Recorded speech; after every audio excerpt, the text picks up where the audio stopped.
I'm going to show you how to create bursts like these in After Effects. Let's jump in.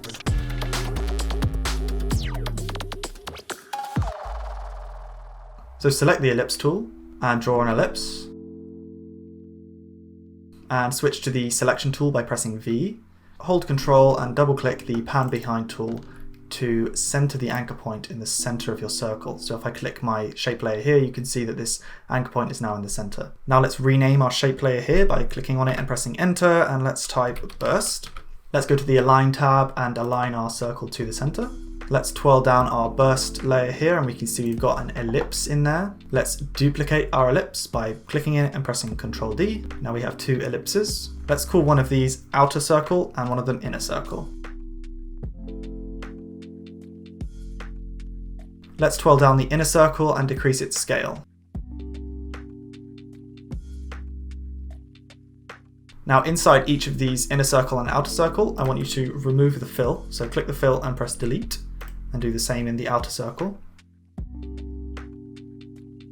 Now click the contents, press add, fill. Now let's change this fill to one of our brand colors.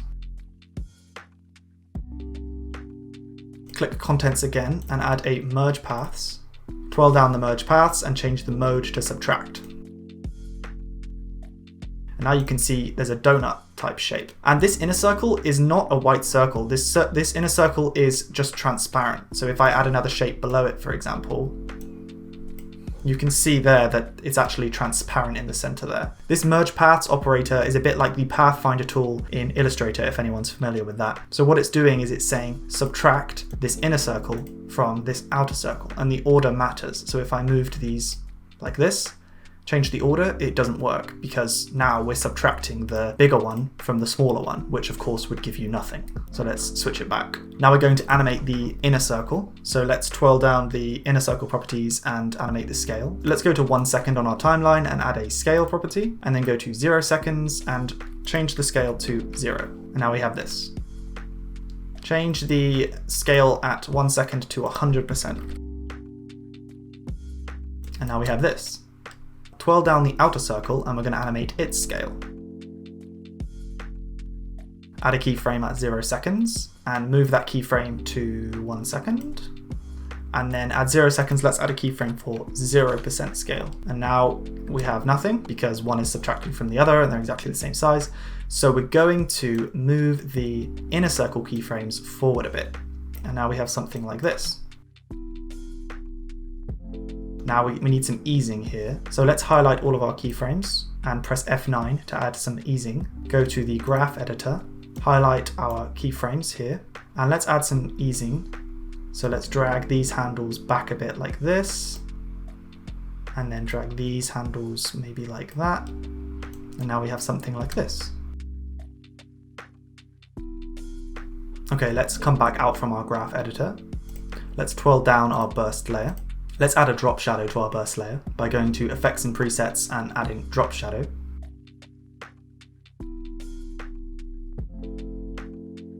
Let's increase the distance a bit.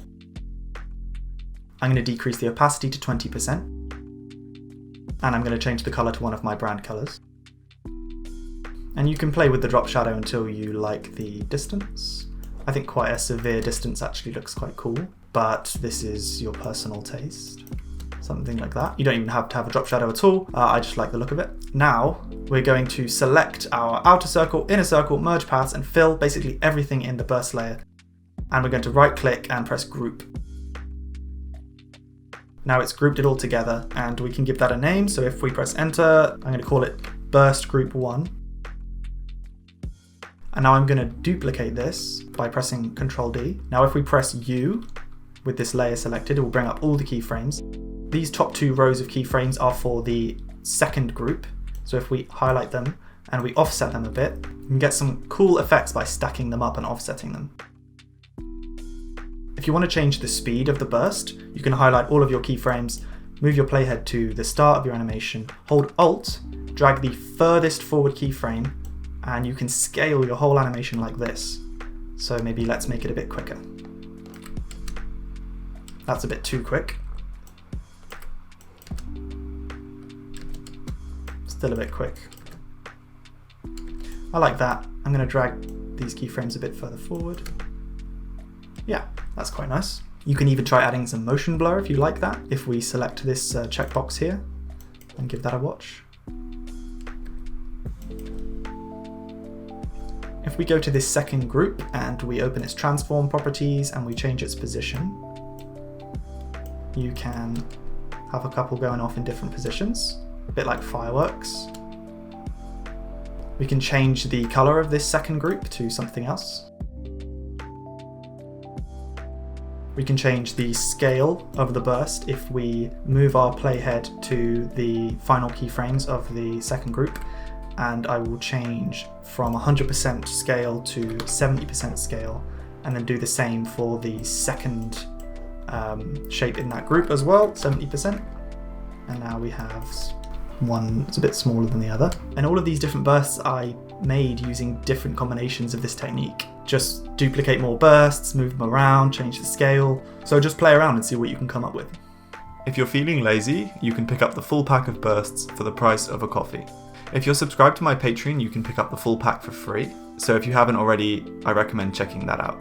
Consider joining the growing Discord server to get feedback on your projects from other motion designers or just chat and have fun. As always guys, see you on the flippity flop.